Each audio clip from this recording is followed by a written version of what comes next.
Persperity Podcast. In the shadows we find our light. Through the struggles we'll take flight. Healing hearts and mending minds. Together we'll leave the past behind. Welcome to Persperity Podcast, where hope is found. Voices rising up, breaking new ground. With every story shared, we grow and learn. In this journey of healing, it's our turn. Mindful moments equal prosperous lives. Oh yeah, mindful moments equal prosperous lives. Trauma whispers, but love will shout. In this space of trust, there's no doubt. We'll explore the depths of pain and grace, finding strength in every embrace. Welcome to Prosperity Podcast, where hope is found. Voices rising up, breaking new ground. With every story shared, we grow and learn. In this journey of healing, it's our turn. Mindful moments equal prosperous lives. Mindful moments equal prosperous lives. Take a breath and join the ride. Together we'll walk side by side with open hearts and open minds. In this podcast space, true peace we'll find. Welcome to Prosperity Podcast, where hope is found. Voices rising up, breaking new ground. With every story shared, we grow and learn. In this journey of healing, it's our turn.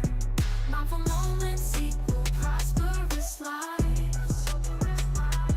Mindful moments equal prosperous lives. Persperity Podcast, a safe space for people healing from trauma. Persperity Podcast, a safe space for people healing from trauma.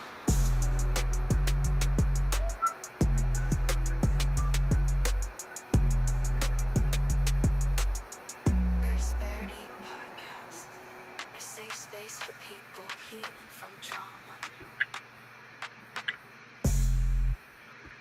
All right, all right, all right. Can you hear me, Jen? Yes. All right. Okay. Did you had a chance to send that out to your people before I get started? I just Yes, said I'm to you. I'm doing it now. Okay. I am sharing that right now as well. All right, everybody. We have another guest, a new guest on Prosperity Podcast this week. New face. And I just want to say thank you for being here. But Yes. start off, welcome back to Persperity Podcast, where we explore paths to a richer future and we learn that mindful moments equal prosperous lives. Today, we have the pleasure of speaking with Jenifer Tindle about healing through love, building new traditions. Jenifer will share insights on how love can be a powerful catalyst for healing and how we can create new traditions that foster well being. I'm going to give you a moment just to share some stuff about yourself and your businesses. Thank you for having me. My name is Jennifer. I'm originally from St. Louis, Missouri. I moved to Little Rock, Arkansas almost 10 years ago. I still say I am a St. Louisan. I am not an Arkansan, but my babies are. I have two sons, a 10-year-old and a newborn 4-month-year-old. They're my blessings in boy form. They keep me going. But yeah, I went to school in St. Louis. I transferred here to raise my son. I ended up getting my highest degree, master's in public administration and certificate in nonprofit management. Thought I was going to law school. I didn't. I still may. We'll see how that goes. But I found my passion in policy and public administration and community service. So I eventually transitioned through a whirlwind of different types of jobs, being a paralegal, going into nonprofit work, foundation work, and eventually I landed opening up my own consulting business. So I now consult for small nonprofits and small businesses. I do grant writing. I do capacity building support. I do project management, operational support. The list goes on, but I absolutely love what I do. I do not regret it. People ask me all the time, do I miss working for somebody? I absolutely do not. So it was a blessing, and it has been a blessing to be able to sustain yourself, especially as a single mom. And so, yeah, I love what I do. I love helping people. And I did find myself on a journey of coming to this point, having to find me and, discovering my true passions and what I want to do in this life. So, yeah. And you just had a new baby, right? I did. His name is Namari. I had him January 16th. He is definitely different from the first one. You have to dance for him. You have to keep him entertained. He doesn't want to just sit there and watch TV. He wants you to entertain him. But he's a joy. He's an absolute joy. I love that. I know Big Brother is definitely on his duties, huh? Oh yes. Oh yes. I put him to work and he hates diapers. He hates when he cries too much, but he loves to throw him around, wrestle with him a little bit. But I have to remind him he's still a baby. But that's the 10-year-old Cam. He loves his little brother though. Times have changed. A little bit backstory. I know we were like, oh my gosh, we were what church? What's that? Church on the On the Rock. rock. And it's long story short, she dated my little brother. Ah, you went there. She dated my little brother. Yes. We were like, what? We were teenagers. What was it, like 14, maybe 13, Oh maybe? my God. It had to be at least 14. Yes. 14. So I Oh remember, my like, we goodness. would go to the children's. We would go over there to the church. To the youth. Uh-huh. It was fun. I loved that church. And we met so many people. It was such a big church. And what I will say from, what you see in mega churches now, I transitioned to a small medium church. And what I can say is the big churches, the more you're involved, the smaller it feels. So I don't know about you, but coming from Church on the Rock, I loved it. It didn't seem like we met so many people. There was always something to do. Yeah. Loved it. I loved it. And yes, yeah, I met all y'all. Fun. Just the Yes. fun. Yes. And then all of a sudden, like, I saw you on Facebook as a friend suggestion. And I was like, let me friend her. And then I I was don't like, oh my remember. gosh, she's doing her thing. Yeah. Yeah. Thank you. I was so shocked. Yes, when I saw you, I was like, oh my God. It's crazy when your childhood comes back up and you see how far you've come. Even whenever we got to talking and you're telling me everything you do now, we've connected on different different work and through different clients and even now this. It's amazing to see what we're doing now. Yes. All props to you.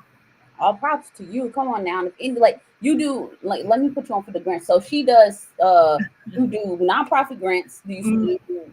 What type of grants do you not do? Because we got people that own businesses that are on here that might reach out. Okay, well, there are a lot of people who have businesses. I get a lot of people coming to me asking about grants for businesses. Right now, there's not a lot of grants, local grants. There's national grants for businesses, LLCs, but mostly you're going to see grants for 501c3 nonprofit organizations. So, with businesses, if you're looking for funding, you can look. For national grants, it's going to be more competitive, harder to get, unless you have a lot of notoriety, recognition. But every now and then you'll see something through the Small Business Administration, but you're more likely to see like angel investments, loans, and that sort. So, Okay. So yeah, you all know that the ones that are viewing, 501c3 preferred. preferred. Nonprofit. Yeah. So what you'll also see is now I have been asking because a lot of LLC businesses want, of course, the grants, but they're also involved in their community. So I will ask them, well, have you or do you want to start a nonprofit? And in that instance, your LLC and your 501c3 can work together. So if you have a business like you see like Walmart or, Goodwill, you see these businesses that also have a nonprofit side. So that's another conversation that I end up having with businesses if they want to go that route.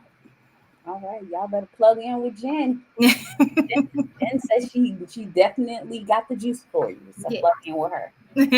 All right. Good information. So you ready to get into some of these questions? Yes, let's go ahead. Right. How do we define, I'll say this, how do you define healing in the context of personal relationships and family dynamics? How do I define healing? Um, I would say that it starts with yourself, right? The Mhm. healing process. But once you branch off into that next level with the social interaction healing, um, it's it's just that. I mean, um, you can't heal you can't heal the relationship. I can't heal that relationship with my friend, my family, whoever, until I heal within myself. And so that's a lot. I find myself going through this internal like I'm an introvert, I'm a social introvert, and so I spend a lot of time like self-reflecting. I think part of the being able to heal amongst people is being having some sort of emotional intelligence. You have to be real self-aware as well, and you have to be a person to accept accountability. It's not always a one-way street. um you can't always, you can't just heal from the actions that other people do, but you have to also heal from how you reacted to their actions. That's So, good. yeah, that's something that, and it's a hard pill to swallow. A lot of people, like I said, if you're not a highly accountable person for yourself, it's not something that's easily digestible. Something that's easily somebody can just easily do, and then you have to also want to.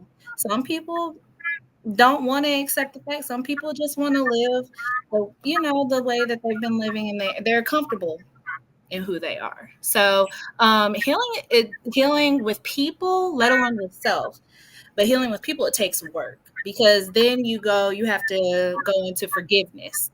And then Yeah. you have to learn about what the substance and foundation of forgiveness is. And that's going to take some reflection too, because if you don't understand the forgiveness that God has here with you, you're not going to do it here with your friends and family. Right? So it's a whole journey. It's just a journey. It is. It is. Yeah. Very well said. Like, what does love truly mean when we talk about it as a transformative and healing force? What does love truly mean? I think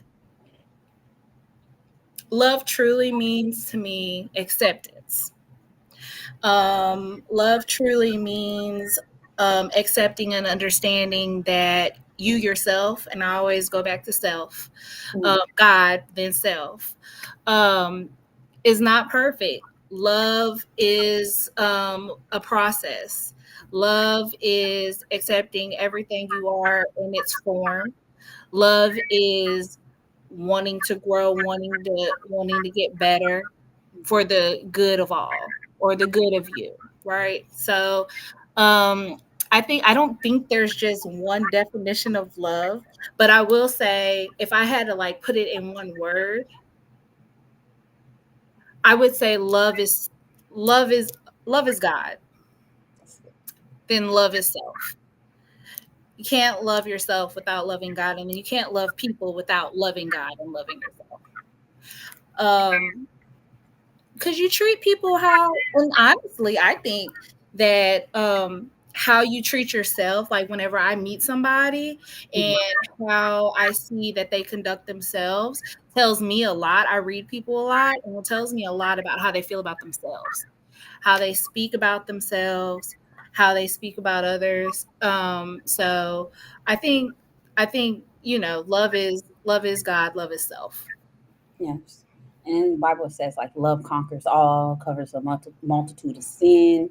And it's like a lot of times people mistake the fact that even when there was bad things happening in the Bible, God said Mhm. still love, and there was still love in it. Exactly. That's why it was a transformative of events where it was like, okay, this event is happening. Hmm. We might get blessed by God, and God shows Hmm. love in that.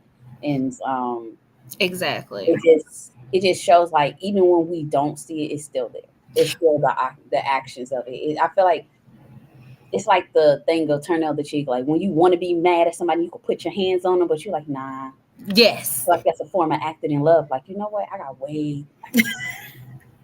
Way too much. And that's a level that some people, I mean, not everybody's there. And then shoot, you even find some people that you can, it's crazy because, and that goes back into, love in its purity. Mm-hmm. Because I feel like just pure love is accepting of flaws too, like not accepting, right? Like I'm not where I would have did that. Now I still probably you don't push me too Yeah. far, right? Don't provoke me, Yeah. but I'm growing. Yeah. And you accepting that of me and acknowledging and not expecting me to be perfect, because the only perfect one was Jesus. He's Right. not, we strive to be like that, but we're not that, right? Like, and thank God he came, because we would have been gone a long time ago. Right? That is 100% true. Because Thank God.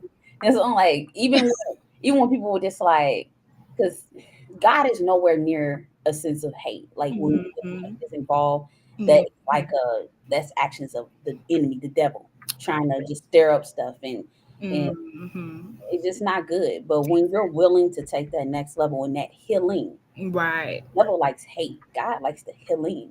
That Mhm. takes a different different events in your life where you're exposing yourself to the difficult challenges, seeing God through those challenges, but also realizing that you're growing and Exactly. in that. And God can use you and operate. You can operate in your gifts and your talents, and just exude that love that is Mhm. it's the passion that we all have. Like Exactly. you weren't as passionate as you was about what you do with the grant writing and all of that. Like you found, even though you had all the different the degrees and Right. you found your passion. You found the calling was to bring this different, opportunities of grants to these different nonprofits. Right. Being able to see the smiles on their face and Mhm. that you were a blessing to them in that process of being a blessing to the other people. That's exactly it. And I found myself hitting this ceiling the more I was going through my self growth journey, because I was getting frustrated working in corporate America. I was getting frustrated. I was good at what I did, right? Like I learned quick. But it was like, I just knew I always wanted to help people. I just want to help people, right? And so, but I found myself hitting the ceiling every time I was in an office working. Like, why I wanted to be out, like making a direct impact. Like, when you sit at a desk, you're in your office, you're making an impact, but it's like down the line, right? Like, you can't see the results of what you're actually doing. And so I just found myself getting really frustrated. I'm like, no, this isn't it. This isn't it. Like, it's interesting, but it's not like fulfilling me.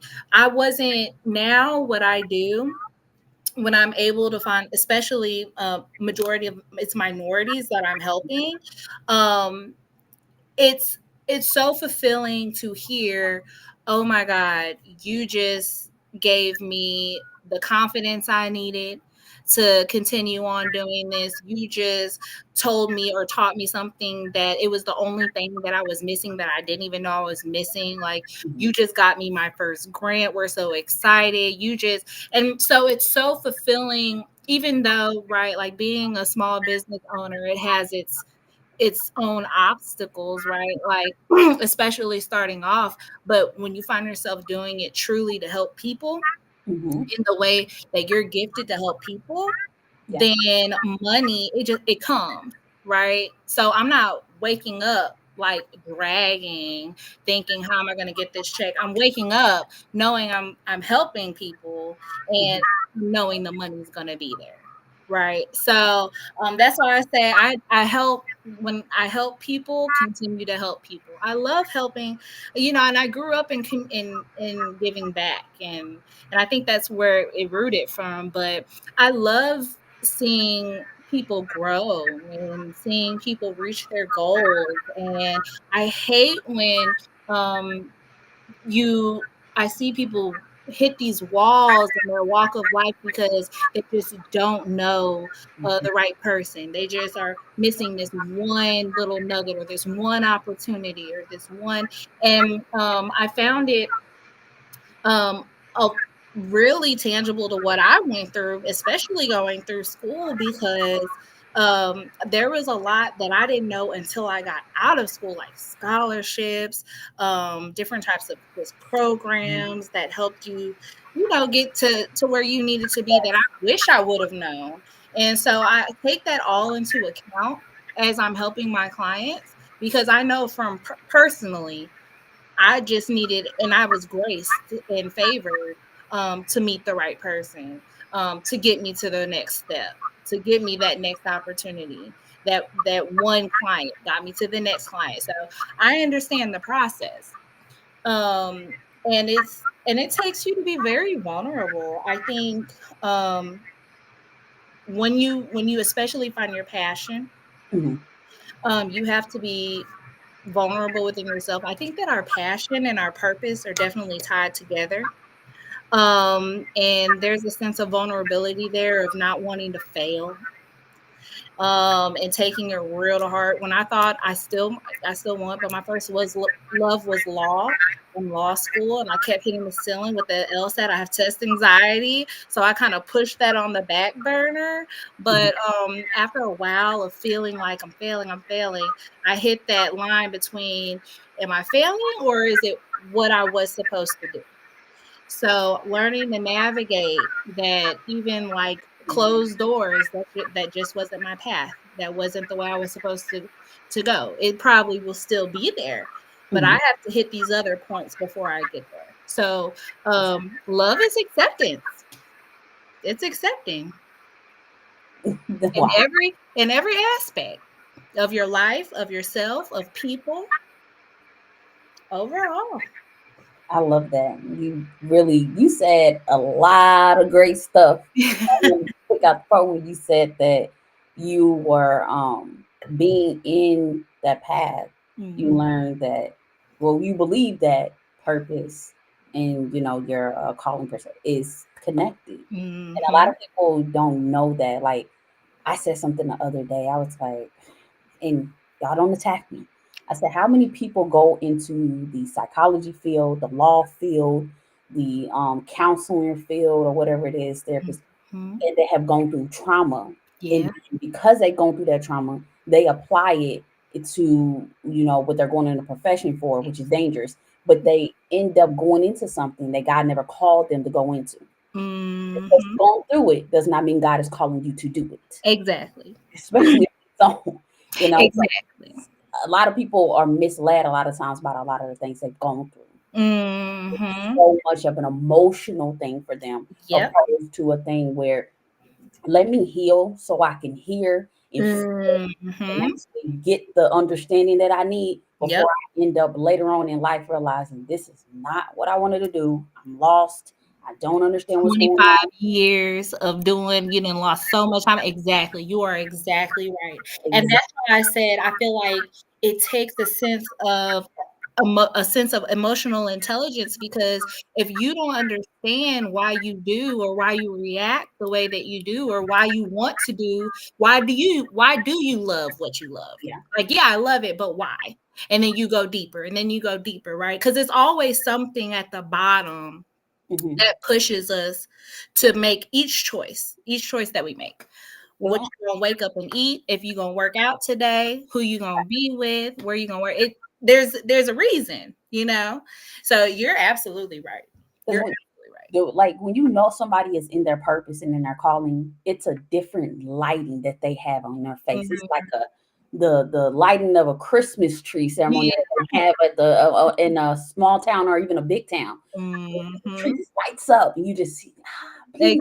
It's Exactly. like it's so lit that it's reflecting off the skin. Exactly. So Exactly. that's how you know somebody is walking in that, In because your energy, in your anytime you mention that, they lit in it. And Mhm. anytime that they are just not in it, they're still in it. It's just like, oh my God, I really love this. Like you say, when you wake up, you don't feel like you're doing a job. It's just natural. You love what you do. Yep. That's Yep. that's love. That's healing. That's understanding that, hey, I'm not going to place myself in unhealthy, stressful environment that I know I'm not purposed to be in. And even if Exactly. I'm called to do the work that I'm doing, sometimes you have to check yourself in that environment, or you Mhm. needed to be in that environment, opposed to actually putting yourself in a space where you can actually operate in your gifts, in Yeah, your talents, and help people heal. exactly.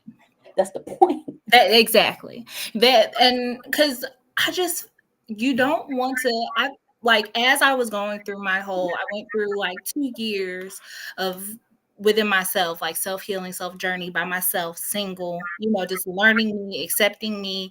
And I got to the point where I was like, like, yeah, like I don't want a job that I just wake up and, go to and get money, but like, why? And Mhm. then I like went deeper and I was like, okay, well, I want to help people. Well, why? And then I went deeper and I was like, I don't want to leave this earth. Mhm. Through my relationship with God, like these are my talks. I was like, God, I don't want to, I finally got comfortable Yeah. with being single by myself. I can leave this earth knowing my children, I'm doing the best with my boys. They know that they're loved. I can leave this earth finally comfortable enough to say out my mouth, I can die single. That's how much I learned to love myself and the situation and where I was at. I don't need marriage. Am I willing and accepting? Yes. And then I was like, okay, well, if that portion of my life, of sharing my life with somebody isn't going to be there, then what else is there? And then I was like, okay, well, I can leave the earth knowing that, but I don't want to leave the earth knowing that I didn't make some type of impact. I don't want to leave the earth knowing that I didn't fulfill the calling that I had on my life. And I don't always believe that the calling of your life, and or if you want to call it the purpose or Mhm. whatever, has to do with things. I don't believe that always it could, but I think that the purpose or your journey or whatever you want to call it in this life, your walk of life, is leaving behind or impacting the next person to draw more people to to to to to increase the amount of people Yeah. um love like this whole thing like love like because that's what it started with, right? We were here because we were loved, right? So we were saved because we were loved. This whole walk of journey in life is for love. And love isn't just a romantic thing. Love is friendship. I always said, even in my relationships or, dating or whatever, I want a friend before I have that because I take my friendships way, way harder, way hard more to heart than, a relationship with a man, right? I want that relationship to be the foundation of that romantic relationship. So, yeah, like it's I think that when we can all have that true, rare, intimate moment with ourselves and really deep dive into who we are and what we want, not just tangible, not just money, not just things, but what are you trying to accomplish like for people and the people that you love and yourself. That's not just things, right? Because you're not going to be able to take that with you. What else do you got? What other substance do you have? Wow. That's good. To piggyback off that, like, what's the difference between simply coping with past hurt and actively healing through love? Hmm. Um, Coping, I believe, would just be and or shoot with me has been just going with the motions the day by day. Like it's there. You know that pain, that hurt, that trauma, that failure is there, but you don't want to face it. So what I'm going to do is I'm going to add more work to my schedule. I'm going to keep myself busy. Um, I'm going to adjust whenever I meet this new person. I'm gonna I'm going to go in with one foot. I'm not going in completely trusting, but I'm going to do it just to say that I did it. Whereas completely going in Mm. and through complete healing, Yeah. like that's going in, like being vulnerable, knowing true intimacy, because true intimacy is vulnerability. Wow. And that's something that I had to learn within myself. Like, and then also because I'll say I was the one, and I'm trying not to go back. It's hard. But the one that cut you off, girl, you can be woman, man, it don't matter, because when you get to that place, I think because I finally got to that place of mental clarity, the mind is so powerful. It is. It's so powerful, and you can find yourself in some dark places mentally, and then when you get out and you finally see that light, Mm. you get triggered, right? Those triggers, oh, red flag, oh, triggers. No, that's baggage, that's trauma, that's you not wanting to go in 100% because you haven't completely healed. So Yeah.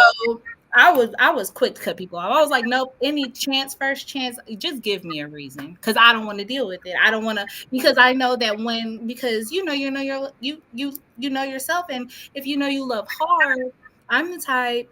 If I love you, I'm giving you everything I have. There is no part of my life, and that's why you have to be careful. Or some people, if you're like that, you have to be careful, because then you can find yourself losing yourself in somebody, Yeah. losing everything that you have, or going back into a place where you don't even know yourself because you're living just for that person. And so if you don't have the right person, the right relationship, the right friend, the right whoever that um accepts and nurtures that part of you, if you are like that, then Yeah. you'll be taken advantage of, you'll be manipulated, and you'll just be giving, giving, giving, giving. And so I had to learn, then I had to go through this process, like, okay, you don't have to just shut people completely out. Like if they do one thing that you don't like, you don't have to cut them all the way off. Give them a chance. Like, people, you're not perfect, so don't expect other people to be perfect. You want a chance, so give other people a chance. So then I had to go through that part now. When eventually, because you don't have to be perfect. And I always say you don't have to be perfect, just do better. As long as I can see you doing better, that's good with me. Right. So yeah, it's you just have to, if you're going to be or call yourself completely healed, don't go in with red flags, don't have no preconceived notions about, oh, if they do this one thing, just go in wholeheartedly. If you can go into anything you do or with whoever wholeheartedly, I think you can say you're fully healed. So, what do you say, like, with people that have not been healed? Like, I believe that there are people that when you've gone through there's such thing as, to me, trauma, Mm-hmm. ultra circumstances, extenuating a serious situation. Both are the same. But Mm-hmm. people that have been through very much big Mm-hmm. circumstances that have been so traumatic that it impact them in so many different ways Yeah. in big areas that take, that you should be open and operating in when you're in a relationship, such as Mm-hmm. emotional intelligence, the physical, Mm-hmm. the things that make up that relationship, whether that is with a friend, whether that is with a significant other. Like, Mm-hmm. what do you say about them? Like, when it's not at a like, do you date when you're at a healing high place, or do you date and just continue to feel like you can operate and do both at the same time? I gotcha. So you're saying, should you date when you are healed versus should you date when you're going through your healing process, or whatever process you're going through? Mhm. Um, Honestly, I've done both, and personally, what I prefer now, just seeing the results of both. Of course, you want to date when you're completely healed at your highest self, Mhm. um, because you'll have more to give of yourself. But as if you're going through that healing process, you'll find yourself hitting these. these roadblocks, or you're finding yourself reserved in certain areas that you should be more giving in, especially if you want a relationship. There's a lot, it's work. If you want a real relationship, I was engaged.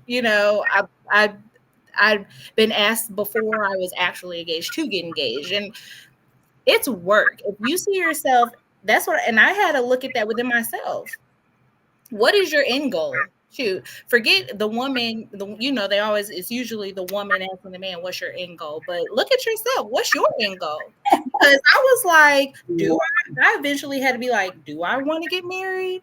Like, I found myself like, I was like, this is, and then I'm gonna have to give more than I'm already doing. Wow, like I thought I was giving my all, but this is that's going to be giving your all. You know what I'm saying? And then you have to think about, you think you know somebody and they could be a good person, but there's always something, and you don't know, you don't want any skeletons, so you can believe this person is being 100% honest with you, and then what if you get down the aisle a week later, something comes out that you didn't know? You have to do your research.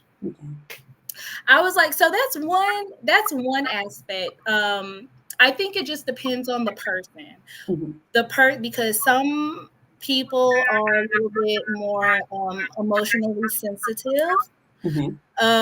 So if you're the type of person that cannot be fully, I don't believe we're ever fully healed either. That's another thing. That's probably another topic, but I don't think we're ever fully healed, because if we were ever fully healed, we wouldn't need God. But anyways, I think we could be like 90, 80%, but there's always going to be that hole, because if there's no hole, why is he there? You know what I'm saying? So there's always going to be that thorn, because you're gonna need him. He's like, yeah, I'm gonna make you like this, but I'm still gonna have you hurt here, because I need to be there. That's the place I need to reside. So, but that's a whole nother conversation. But going through your process, just be careful. It just depends on the type of person, how you are mentally, if you can truly balance the two of separating this relationship or this person that you're dating. Can you just have fun? Are you the type of person that can just have fun? Are you the type of person that can just go out on a date and not expect more? Can you be the type of person that if they're dating you and somebody else, is that okay? Because that's not your you're not in a relationship. So, and then that depends on how healed you are, how accepting and understanding of the truth, because that's the truth. And that's another thing. Like, a lot of people just don't want to accept the truth. There's these like different roles and definitions that people put on dating. And are you dating? Are you talking? Are you like?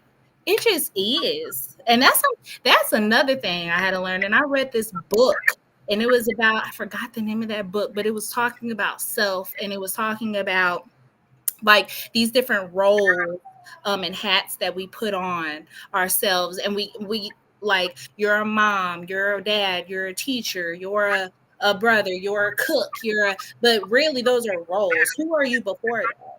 And it was just saying, you just are. Just like God just is. He just is. And we just are. So, and when you learn that you are not what you do day by day, you are just who you are. I like green today, I like pink tomorrow. That doesn't change who I am. And it was real deep. I have to remember that book, but yeah. Wow. Yeah, I'm reading some of these comments. Carlene Carter says, hi, Jenifer. Karen Hannah says, so good, so true. Love God, love yourself. Rashana Freeman says, God is love. It's important to work in your gifts. That's so good. In Diaries of a Divine Feminine says, girl. Yes. Okay. That's my good sis today. I see you. Thank you for tuning in live. I see you. Her name is actually Today. Oh, awesome. That's interesting. I know, right? Oh, I love that.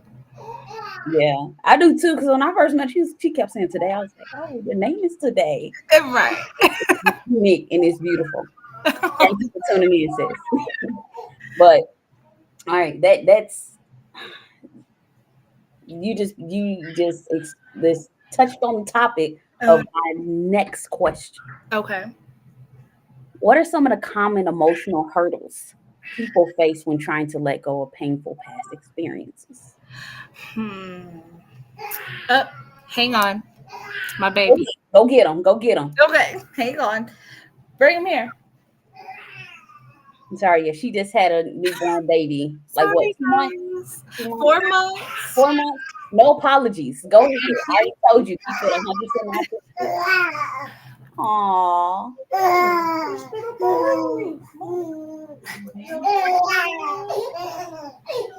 He's so sad. In the meantime, everybody, if you're watching and you have not subscribed to Persperity Podcast, please go like and subscribe and share. Share this episode, any other episode.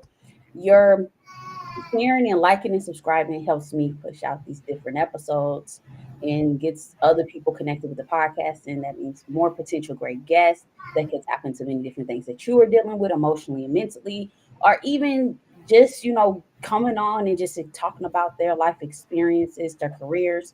It just, please, if you can, encourage your friends, family, coworkers, whoever, to subscribe.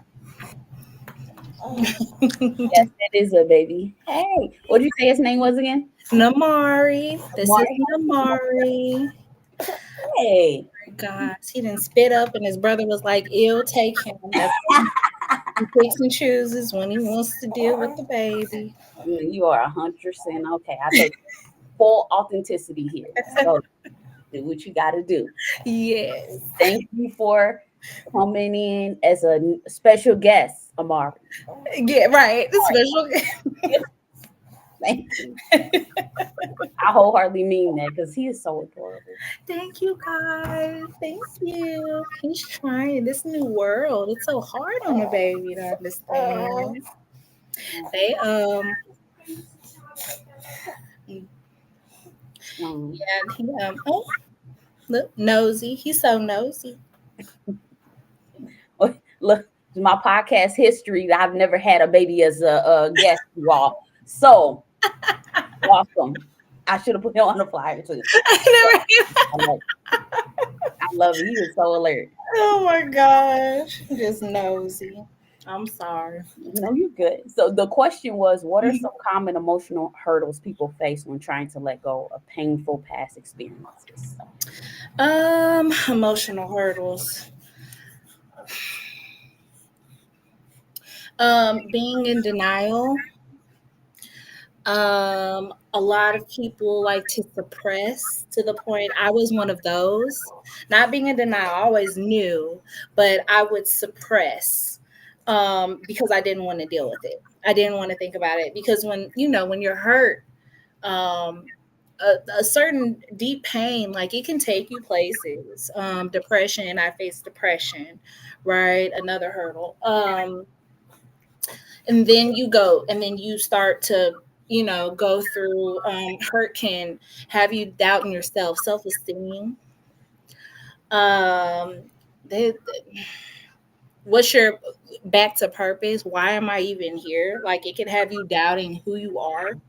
Why are you even here? Like what is the point? Feeling like a failure. Like when I take things to heart, because I put my heart in everything I do. So I take things really hard. And so um, when that happens, then I start to doubt, like, and have. I don't really do this anymore because I had to learn through loving myself. It's okay. It's okay.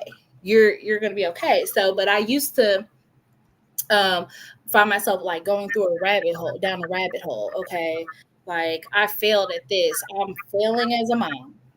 I'm failing as a decent human being. I'm failing in my relationship with God. Like I'm failing, and then I promised myself I've been down that rabbit hole once, and it got so dark and so deep, and I had to promise myself I would never think that low of myself or my situation ever again, because that was the lowest point I would say in my life. Mm. um, and so that's why I said like people who face depression and like suicide and all those things, like even I it's real. It's real. And I think that therapy, it's becoming more talked about. Thank God, especially in the Black community. Yes. But it's needed. I mean, yes, talk to your past. Of course, talk to your people, talk to somebody, right? But you do want to talk to like a licensed professional. Yes. Um, because even when you think life is great, it's always something. Hmm. It's always something. So um yeah, I think that shoot, there was so much that I went through. I've lost people, I've lost things, I've lost opportunities, I've lost just loss in general. I had to realize that even losing a relationship, a friendship is trauma. Um, and that is and those there's stuff like that you don't think about Hmm. that impacts the next relationship or the next friendship. So I had to even realize that, oh, I didn't know that that was considered losing a job. Oh my God, I didn't know that that's a loss that I have to heal from Yeah. because I put everything I loved and had into that job. And now I don't have it anymore. Okay, well, now I'm thinking about it like the type of person I was or how people see me. And then now I'm thinking about, well, maybe, you just go through like Yeah. these like this cycle. And I think that counseling, therapy, once again, learning self, loving self, is going to get you out of the cycle and accepting self.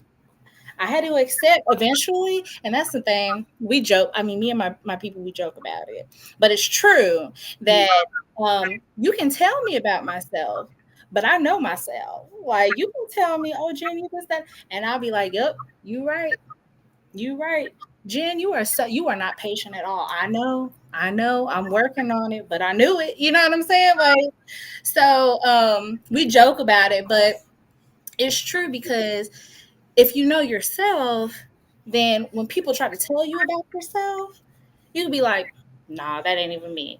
And if you're honest with yourself, you can be like, yeah, that's me. That's me. And then if you accept it, you like, that's just who I am.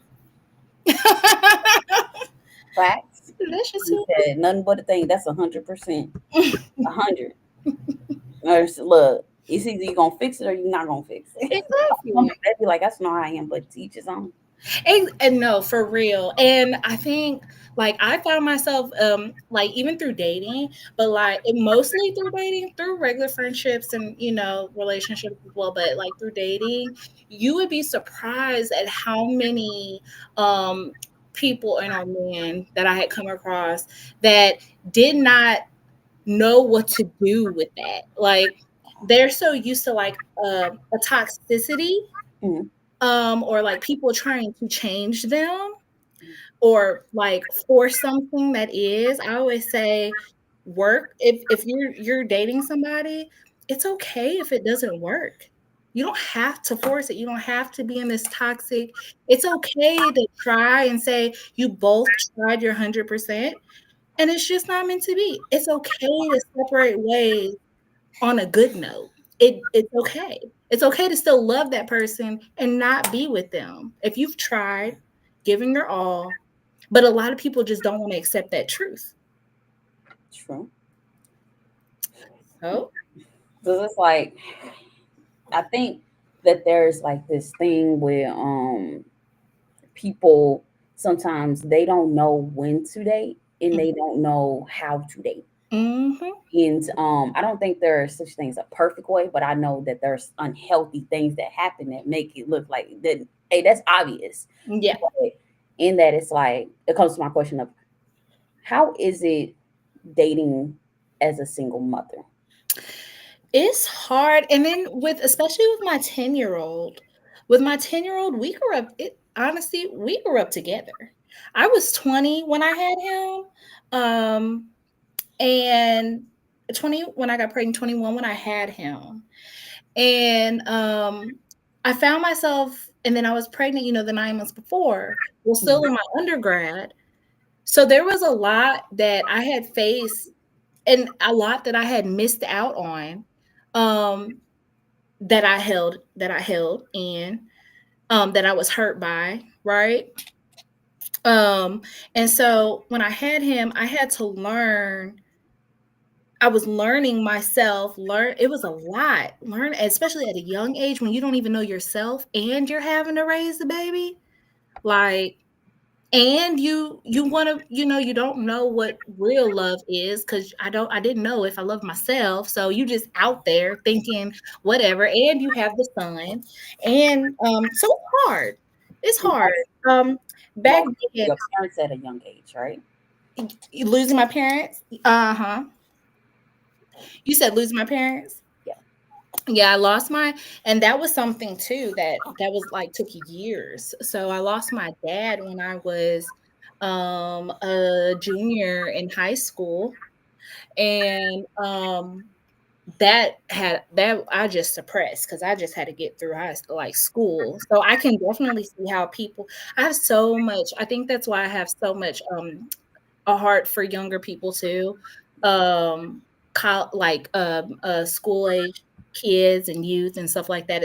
What I did started with that, because I understood um the different types of um incidents that can happen in a child's life that can alter their path of life. So I had learned a whole nother level of compassion in that. And then whenever I got pregnant with my first son, I was in college. I was my sophomore year of college, and people, back home in St. Louis had like this perception of me because I was a daddy's girl, I was the good girl, I was all these things. And so I felt like a complete failure. Like, because everybody was looking at me a certain way. Mm-hmm. Right. And but shoot, even now, I mean, but you do what you can. Dating is not perfect. I had to learn not everybody meet your kids. Not everybody should meet your kids. You can't, if I had to learn, you can't, if you can't go, you just can't go. And it's not your kid's fault. It's your fault. And it's not even fault. It's just having to reprioritize what's important to me. So like dating as a single mom, I'm, and a single mom that is now more put together. You're gonna have to, a man's gonna have to know she's on a schedule. She runs a tight ship. She don't got time to be playing no game. If I'm gonna come, I gotta come correct. Like, and that's new me, right? That's new gen. Old gen, young mom, single mom, or first time mom would have been like, yeah, come on, like, but that's just something you have to learn. And I'm not ashamed of it, because it's so many, young women, and I don't even condemn them. They're just, because I was them. You're just trying to figure it out. And then if you don't have the right, if you didn't have the relationship with your mom to teach you about your emotional side, if you didn't have the relationship, I had the relationship with my dad, but I lost it when I lost him, that protection side. You just out here trying to find your way, and that's what we're all trying to do, is find your way. So it's just a learning curve. But I will say, dating as a single mom, oh, I've learned. I've learned. And then I don't like to waste time. So I'm just one of those ones where you gotta come, you gotta be on your P's and Q's with me. But I'm also the cool one. Like, I've had a lot, like, guys that like be like, um, thank you for, because I'm like overly honest. And they'd be like, shoot, thank you for your honesty. Like, thank you for telling me how you are. Like, thank you for letting me know up front I didn't have a chance. Like, you know what I'm saying? Like, stuff like that. I am too. I let a guy know, like, in the nice way, like, hey, Yes. this gonna work out. Yes. And then you would find too, I had to learn at a younger age, I think like, girls, young girls, most times be just rude to guys. And you really have to think about like, they don't hurt too much of their pride. Like, like they had to muster up something to come and approach you, at least like appreciate the fact that they did that and be nice and turn them down gently. I had to learn that too. And guys appreciate that. They're like, thank you for just not being mean to me. Look, you should have turned down Kamisi. Oh my God. Look, that's my brother. I love him. That's my brother. How is he doing? And to put up the work, that's my little brother. She dated my little brother when we were teenagers. But You should have turned him down. Oh my God. Kamisi is Kamisi. Is he good? He's still out there with you? No, I'm actually in Kansas City. He's still in Winsville, St. Louis or something. Winsville? He's been there forever if he's been in Winsville. If you notice that people that are in that town, they never leave. It's something about the St. Louis, Winsville. It's like, why would you not want to leave? I know. So I haven't talked to Kamisi like since our dad passed away in 2022. I'm so sorry. Yeah, but I saw him. Kamisi is just pray for him. Yeah. Just pray for him. He has 4 kids now, and I'll say that. He has 4 kids. Oh my gosh. That is so crazy to think about. You know, he got that love for white women. Oh, we it's your baby. No, that is hilarious. Where did that come from? Where did that come from? And Kamisi's always. I'm sorry, y'all. We having a conversation on the thing. Kamisi's always like that because we grew up in a predominantly white town. So I get that, but I grew up in St. Charles. I grew up in St. Charles, St. Peter's before I went out to the city to go to school. Winsboro was as white as the whites. When I moved away from there, I had to realize that there was way more to the world than a white boy. Yep. I had to realize that too. I think I realized that in middle school because in middle school, that's all I cared about too. I like that. It's kind of what you see, and then there's the preppy and all this. It's what you're exposed to, diversified.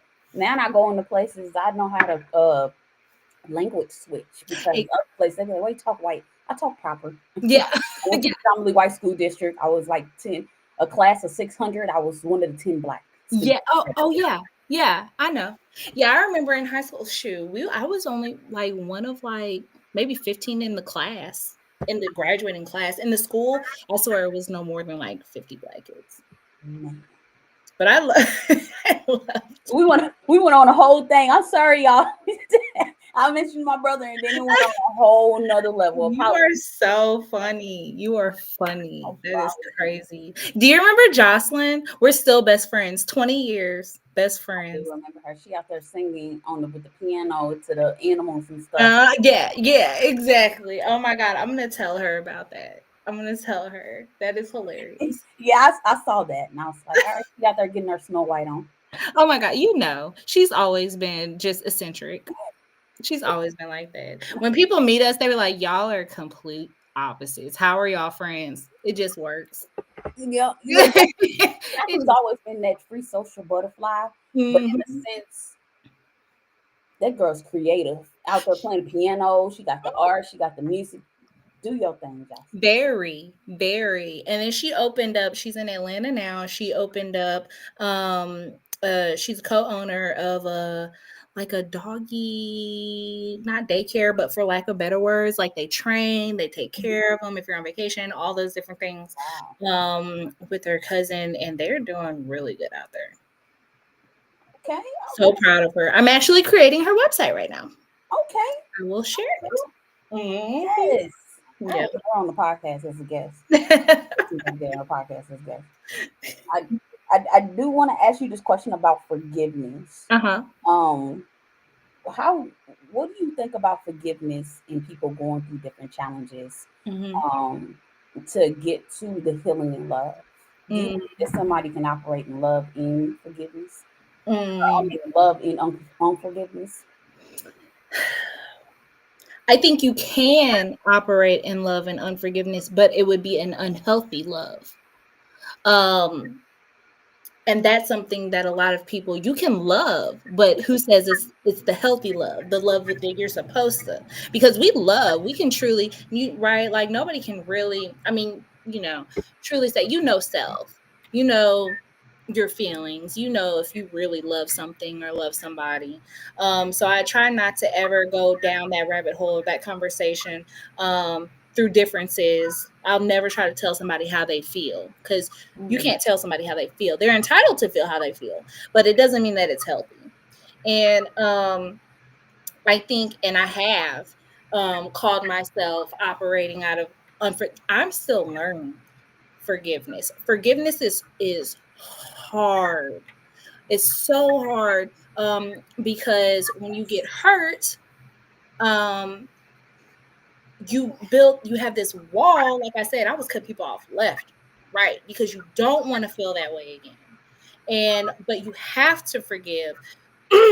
Don't suppress it, Mhm. because if you suppress it, then in random moments, now you're being passive aggressive. Sometimes you don't even know it, or it'll come out in moments, and you thought you was healed, you thought he was over, and it's like, oh. Yes. And then the root of unforgiveness, it can cause it's anger, it's pride, it's Anxiety. thank you, thank you. Like, so I don't I will bless you. Bless you.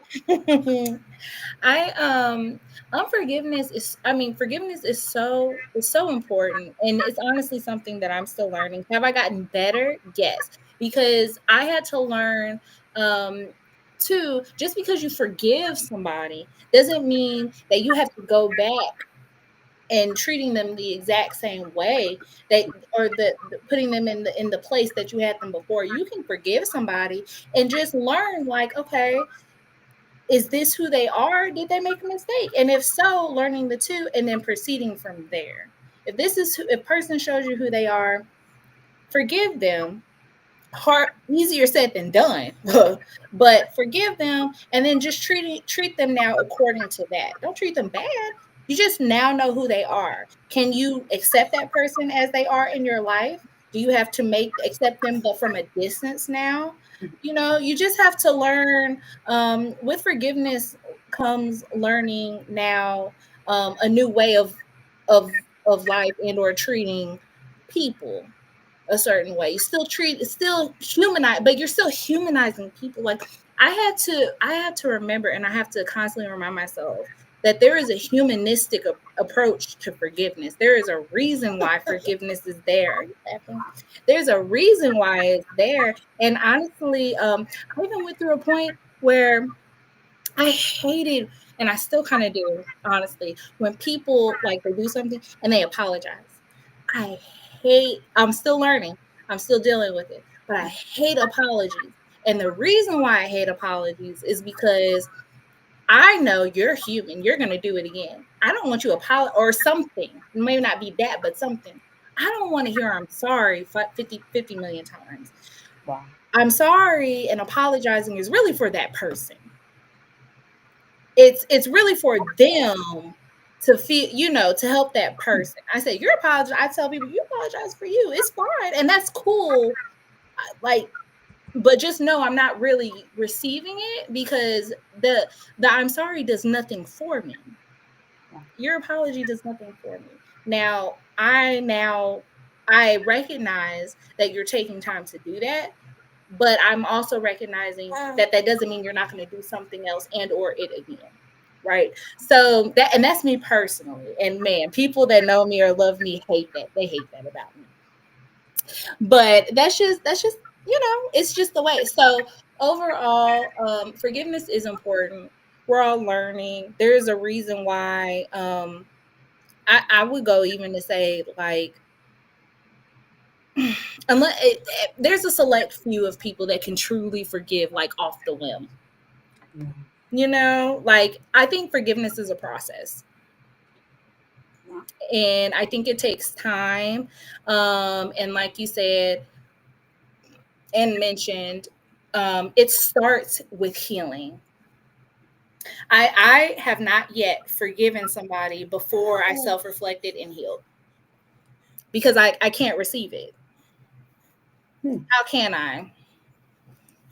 I think, like, speaking out back off what you're saying, like, I think that a lot of times us as human beings and us as a culture, like African American, the race, Mm-hmm. sometimes we're not taught the affiliation of emotions that comes with what forgiveness entails. So Mm-hmm.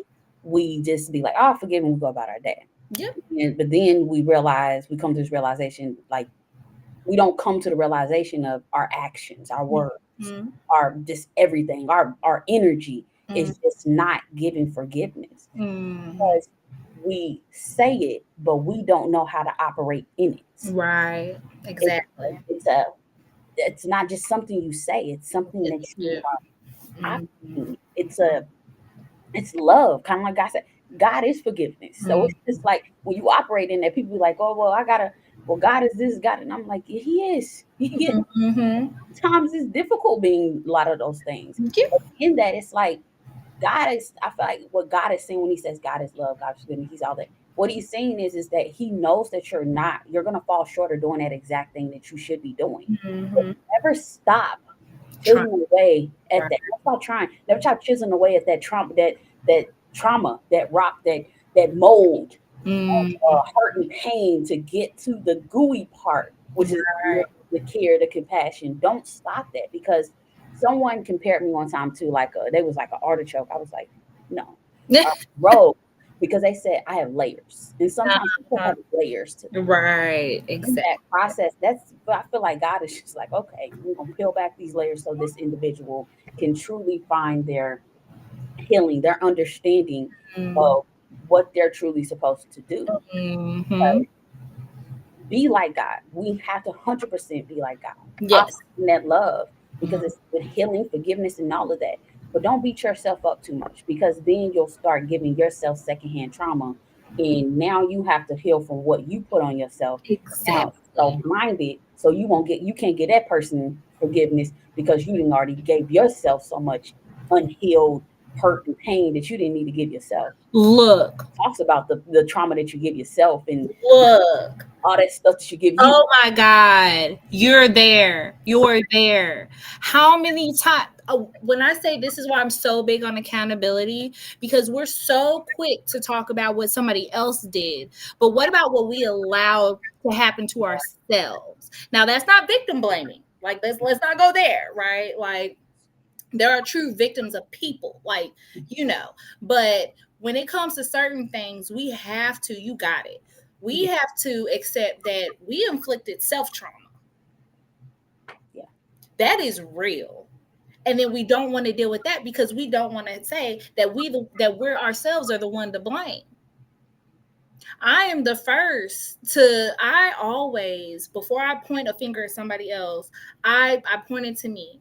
I say, well, this person did this, but man, I could have did this, or I sure did allow this, or I could have did it this way. Like, it always comes back to self. You have to take responsibility for your actions. You got that. You got got it, that. And got no, it. people don't want to do that. Don't want to do that because people don't want to face themselves. I think people have a hard time facing who they truly are. Yeah, because it's especially when you're never taught to be alone with yourself. Mm. There's people that's never been alone with themselves. They've Oh always my had God. somebody, whether it's a friend, a man, Oh my God. girlfriend, or just somebody just there. They've never taken that time. So, and that's what kind of gets me a lot of times with people that have such strong opinions about different people. It's like Mm-hmm. if you see all this stuff in me, what do you see in yourself? Yeah. Yes.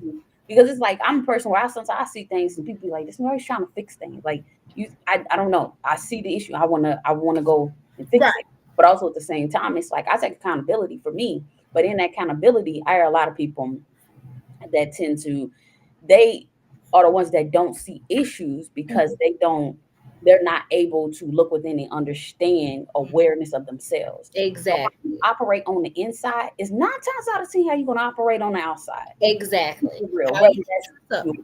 you aware or else underwear, whether you're love yourself on the inside or not. If you don't love yourself on the inside, you're not going to show love on the outside. If Nope. you're angry on the inside, you're going to show anger on the outside. Mm-hmm. If you got anxiety on the inside, you're going to have anxiety on the outside. If you look desperate on the inside, you're going to be desperate on the outside. So therefore, it's like people be trying to be like, okay, well, if I don't deal with that on the inside, it's going to look different on the outside, and I'm gonna operate in it. It's people, they see it. It's you. Come on now, people wear the trauma, feelings, and emotions like articles of clothing. It's Yes. there. Yes. Sometimes I pick it up. Some days I pick it. I'll be like, "Me go ahead, put this on," and then God be like, "No, you better shake that off." No, okay, Yep. all right, Yep. Give that back. Throw it back. right. Get into that prayer. And it's hard. It's hard to let go and accept, because we really have this false sense of self that you can't really unmask until you're ready to be vulnerable with yourself. Why do you even want to think that you don't have issues? Why do you want to have a pride issue? Like, why do you want to be stubborn? Like, why is that okay? Why are you okay with being like that? What is it that you're not trying to face about yourself, about what happened to make you be like that? Because that's affecting the people around you. That's affecting, like you said, the energy you give out. It's affecting the opportunities that come to you. It's affecting so much. It starts with yourself. And you hit it on the head.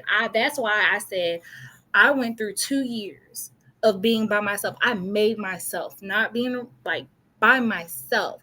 So many people have not sat with themselves. I sat with myself. I cried to myself. I went out and ate with myself. I watched movies by myself. I walked by myself. I talked to myself. I ain't talk back, but I talk. But like, and I truly had to get comfortable with it. I faced like, wow, I did have self-esteem issues. I did think I wasn't good enough. I did think, but why? And then I had to like accept the fact, like, it's okay. Like, like you said, you're still a work in progress, and you're still beautiful. You're still a great friend. You're still a great mom. You're just not perfect. So then you start to invest in yourself too, because what I wanted to do, like, let me take this class, let me go out to this event, let me take time, even just take myself out to eat, like, let me feel comfortable with myself. And you can tell when people just go date back to back to back to back, because it's then you're packing on and you're adding on so much trauma on top of the fact you're not even giving yourself time to heal. Then you take that baggage into the next one and you're packing on that additional trauma. And if you don't commit to that person for the rest of your life and unpack that trauma, then it's just the next one. You know what I'm saying? So you hit that. You hit that. So many people, I don't know. And I don't know if that's like a younger generation thing nowadays. I don't know if we see it across, older age groups. I really don't. It's something that isn't addressed. It's not addressed enough. It's not.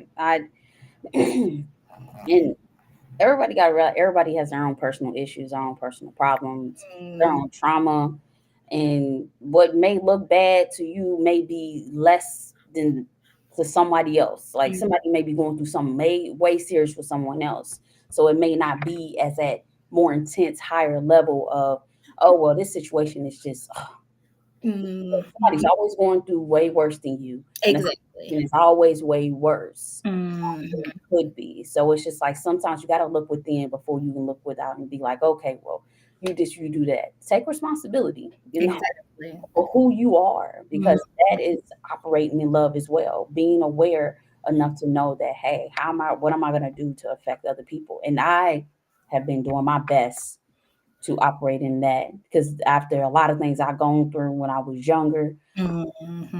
it's been challenging. I have to say, I do have my challenges. I have Yeah. things that I have gone through that have really put me in a place where I'm like, okay, what's right and what's wrong. Exactly. Now I'm Exactly. learning to tell somebody, I don't know if this is right or not. Can you Can you help me out? Oh my God, the morals and ethics conversation is not had enough, because that which we think is right and wrong Hmm. you could truly have two rights and one be righter or less right. You know what I'm saying? And our experiences and where we're from, like so much into sociology, right? Morphs us into who we are and the way that we think. Yeah. And that's why when we talk about and we're going into these relationships and friendships with people, you have to go in knowing yourself, believing, knowing your mind, your thoughts, believing in that, staying steadfast to that, true to that, not wavering to that, but also respecting the next person's. Man. And Fact. it's okay. And it's okay if you don't agree. You're not for everybody. Everybody is not for you.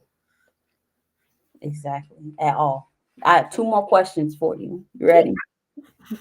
How can we inspire others in our lives to embrace the concept of healing through love?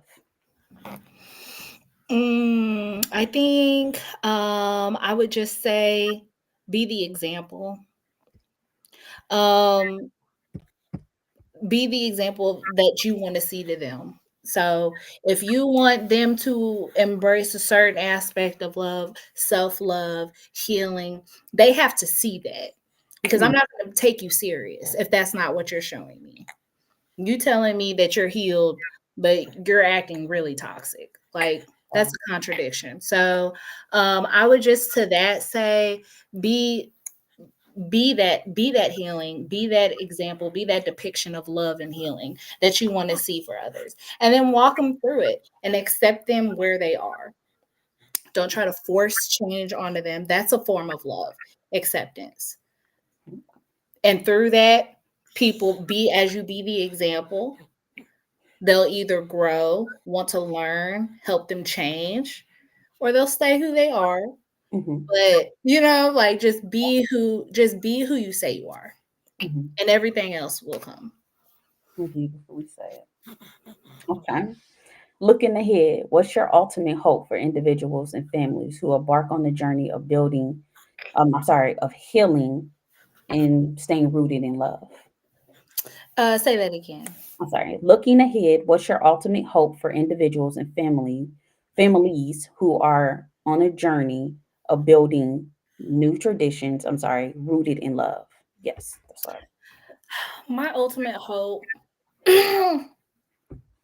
um, and or vision is families being able to, because you don't see it a lot, truly being able to talk to each other. There's a lot that happens through generations and family lineages that get covered up, that get tossed to the side, that get avoided, that can really shed a light on the way that you act and the way that you think and the reasons why you find yourself in certain situations. There's reasons for that. It starts at home. And the people that are supposed to teach you that are, of course, your parents. Well, if you don't have that, the next closest family. So what I would like to see, and my ultimate hope is families talking more, being more transparent, um, and accepting, and willing to put in the work Mhm. with each other, because we know family isn't family nowadays, but it's who family is who you love, Facts. those that you love. Facts. That's on point. You sure right because family sometimes is not blood. It's Yeah, who you meet along the journey and who God gives you in your life to call family. exactly. And that's beautifully said. Thank you. And he is just so adorable. You just been hanging on. He's a little koala bear. He's a little koala bear. So sleepy. I'm sorry. I'm cutting into you and your mommy sleepy time. Oh, he talked back. He is so adorable. Thank you. Is there anything that you would like to share before we conclude the podcast? Um, no, I mean, just thank you for having me. This is amazing. I love what you're doing. This platform is needed, and the conversations that you're having need to be had.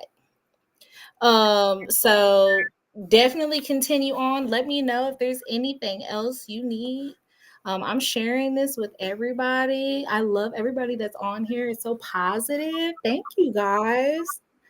You Well, have you have an amazing following already. This thank was fun. thank you. And also shout out your business again for the ones who weren't here in the beginning. And how can they get in contact with you? Yes. Generous Solutions, Jenerous. I named it Generous Solutions because, as you have heard, I love giving and I have a passion for people. So you can get in contact with me. You can email me generoussolutions@gmail.com. You can contact me on Facebook. It's Generous Solutions, or my personal page is Jen Simone. And it's Generous Solutions on Instagram as well. Okay. And she does you do grant writing for many different businesses, but you prefer the 501c3 Nonprofits, yes. nonprofits, yes. But plug them into, you said the LLC and the nonprofit and the plugging that in and give them a brief overview of that. But after this, y'all book a consultation with Jen. Yeah. Yeah. So I do grant writing along with project management, operational support, capacity building, evaluation, research for nonprofits. Preferably in grant writing, mostly and preferably for 501c3 nonprofit organizations, um, LLCs and or businesses, LPs, sole proprietorships, whatever. I provide operational support, virtual assistance, handful of other things. There are many grants that we're seeing right now. Um, for LLC businesses. However, I have gotten and worked with a handful of businesses that have wanted to start nonprofits, in which you can have both a nonprofit and business arm. Think Walmart, Goodwill, so forth. They do them both. So it is possible. But yeah, absolutely. So if you need me, let me know. I'd be more than happy to help. All right. And y'all make sure you go in and you I'm gonna put your Gmail here. And you said that that's JEN. Jenerous Mhm. Solutions, Solutions At gmail.com, right? .com. Yep. Did I do that right in the chat? Yes, but without the Solution, sorry. I'm sorry, you all.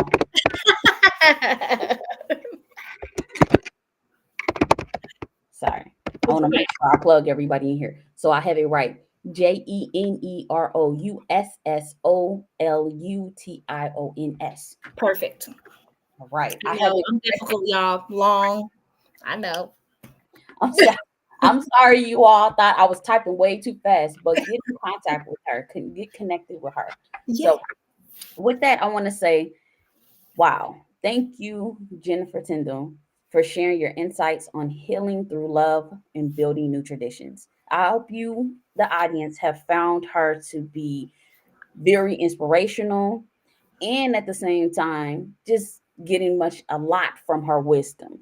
If you enjoyed this episode of Persperity Podcast, please subscribe, like, and share this video with anyone who might benefit from this message. Sharing helps me reach more people with these important conversations. Your support means the world to me. Help me continue to bring the viable content that I do. Until next time, prioritize your peace and know that mindful moments equal prosperous lives. And I am going to do my theme music for about 30 seconds. And thank you again, Jen. Thank you. In the shadows we find our light. Through the struggles we will take flight. Healing hearts and mending minds. Together we'll leave the past behind. Welcome to